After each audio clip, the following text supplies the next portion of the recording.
Hey, welcome back to my spiritual therapy. It's Miss Mocha, your spiritual therapist.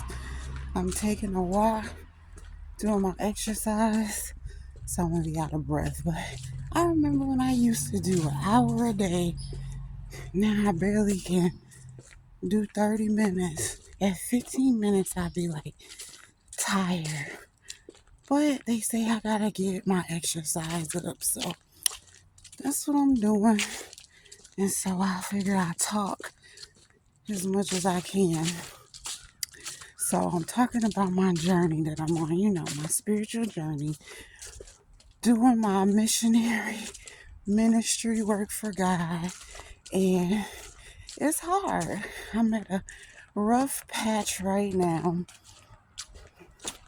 I do not like Minneapolis. I just want to throw that out there. It's like I grew up here and I feel like I've outgrown this city. That's why I moved. Ain't nothing for me here. I'm thinking about moving again, which I know that's what God want me to do. So he just gonna have to put the work in for me, but moving out of state. But anyway, so what I wanted to say was that making sure ain't nobody following me. Jeez. So on this journey, God has me, solely depending on him, which is cool, which is what we're supposed to do.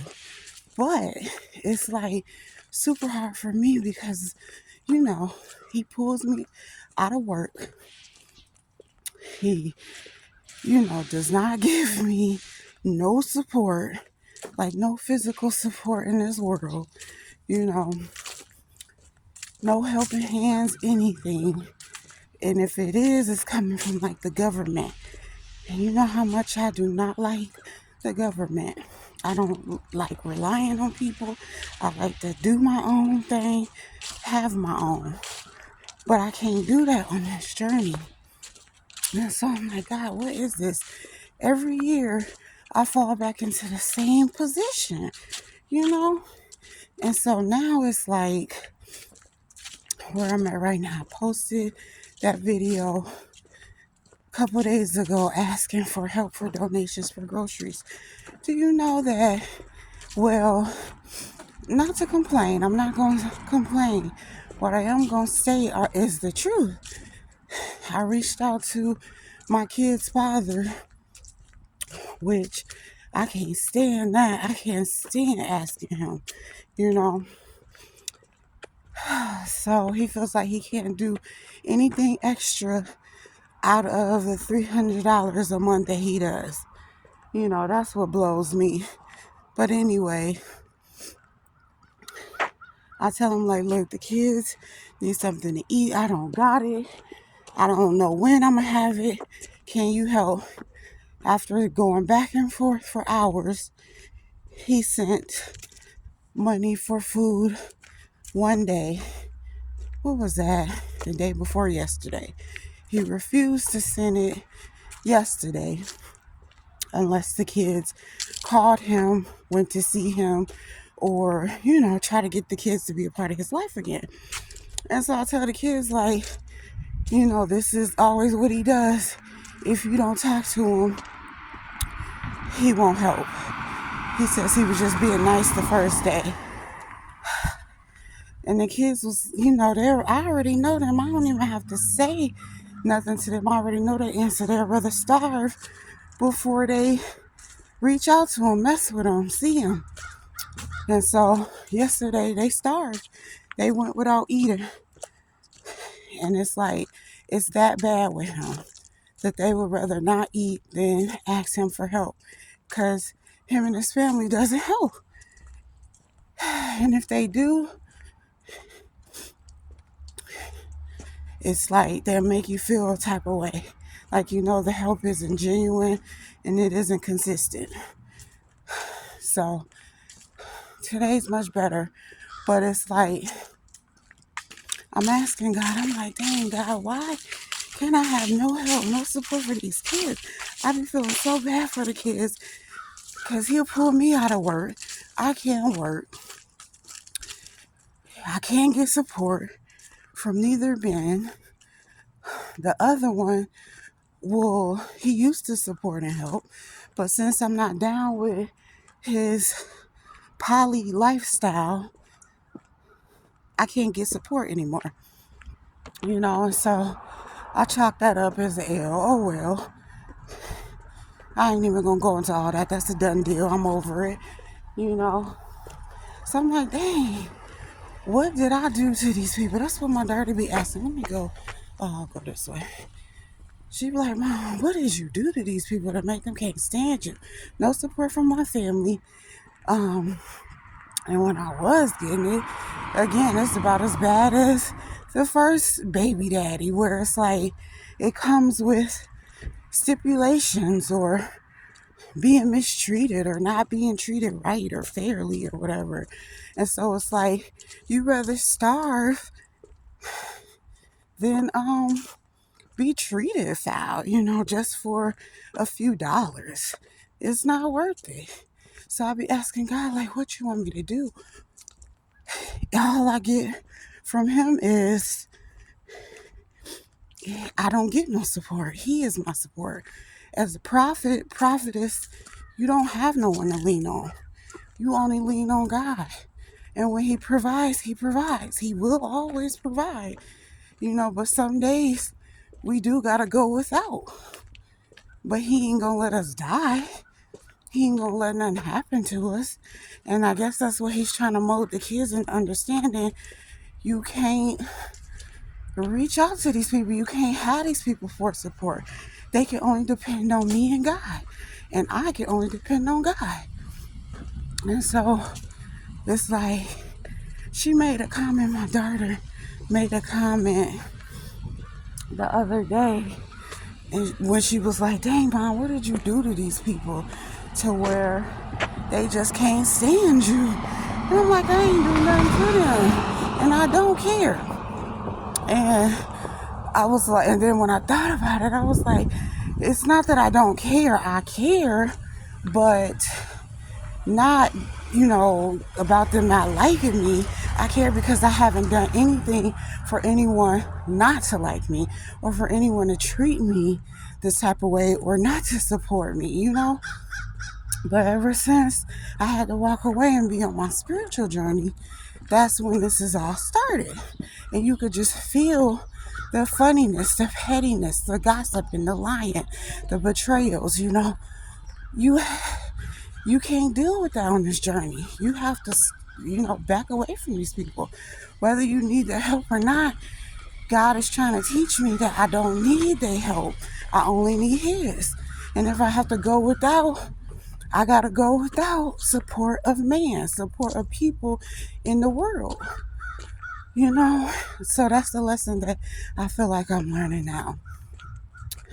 Which I always been leaning on God, but I was praying to God for a job, praying to God for a husband, praying to God for, family support, help, assistance, when I don't think I'm supposed to be doing that. I think I'm supposed to just be praying to God for him to help me, and however way that comes, that's how it comes. Oh, I hope y'all getting all this, because of course I'm out of breath. But yeah, so when my daughter had said that, I got to thinking like, dang, I can't keep a job. I can't keep a place to live. I can't keep supportive people in my life, whether it's family, friends, whatever. I can't keep a man, baby daddy. I can't keep nothing. And it's like, Lord, what am I doing to these people? That I can't have them.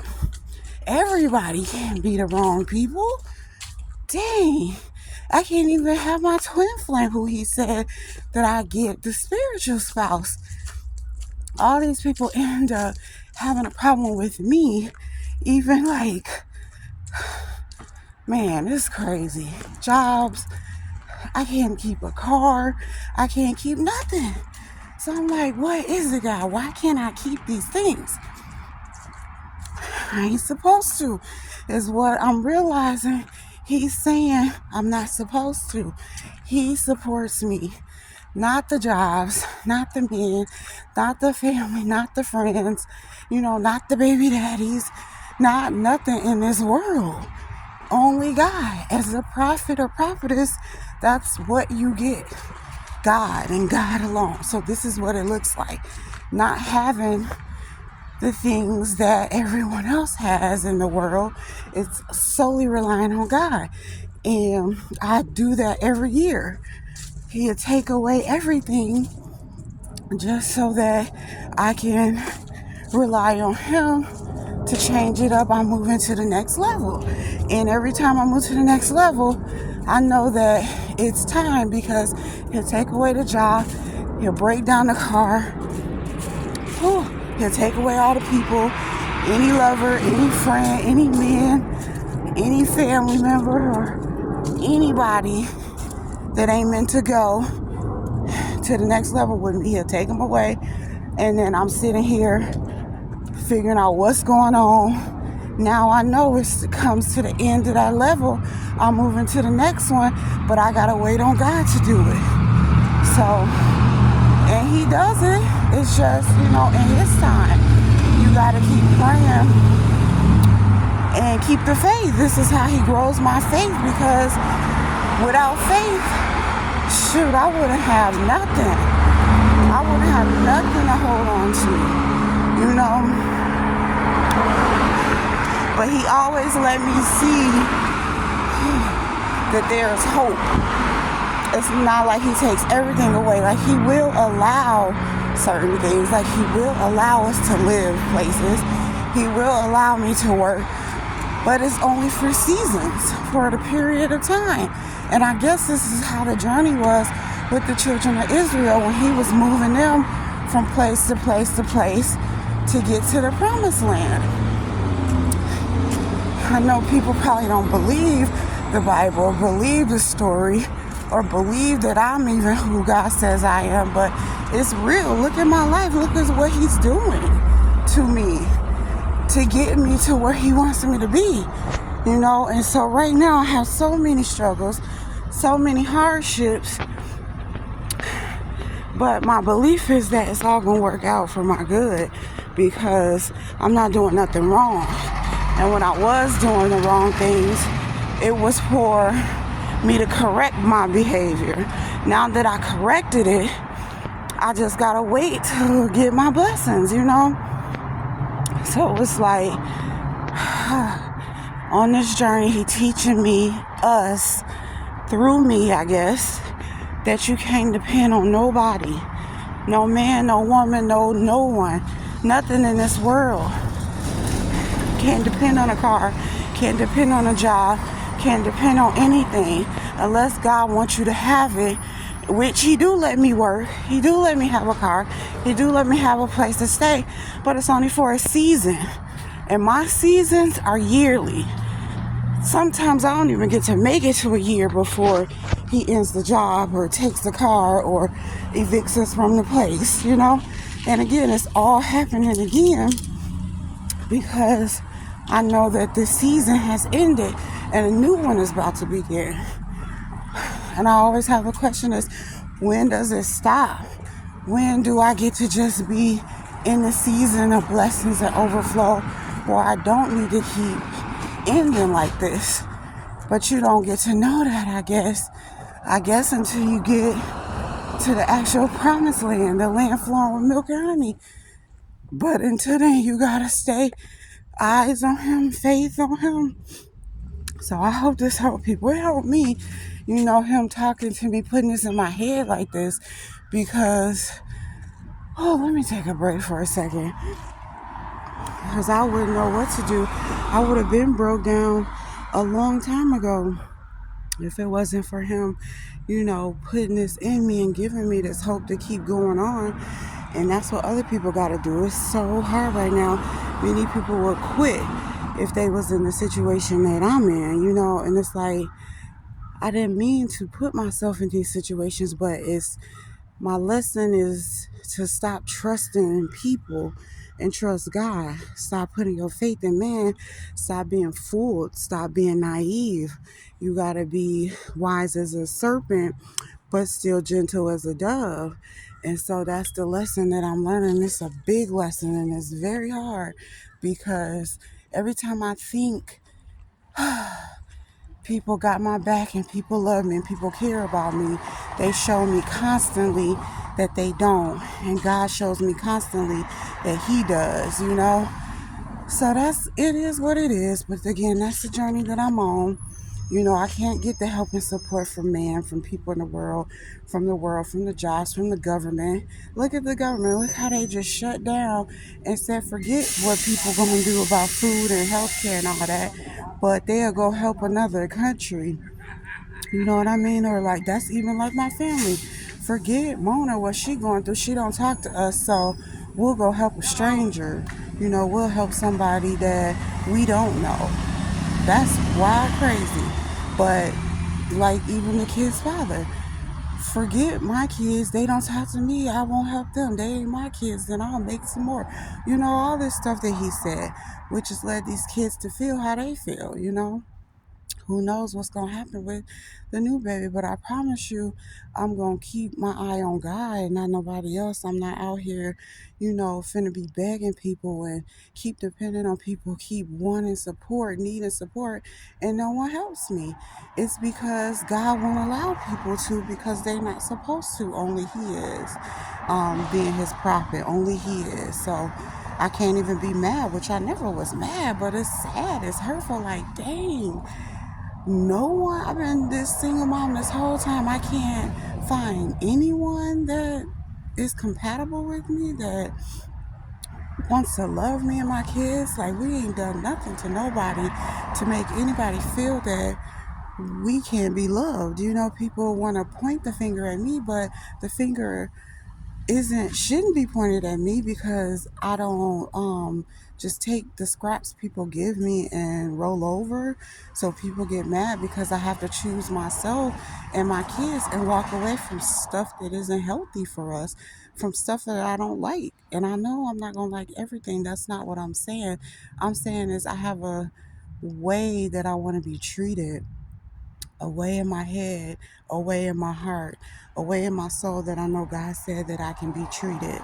And until I get that, I walk away from everyone who's not giving me that.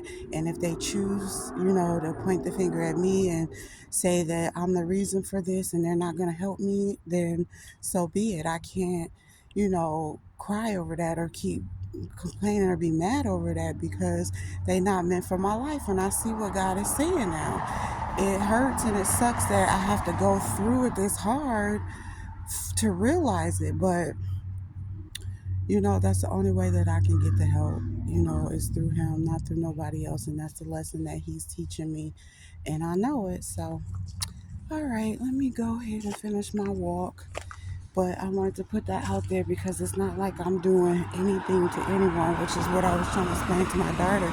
It's just a simple fact that the journey that I'm on, no one understands it. I, you know, was barely understanding. I'm getting to understand it better now that it's been over 5 years, you know, but you just can't give up.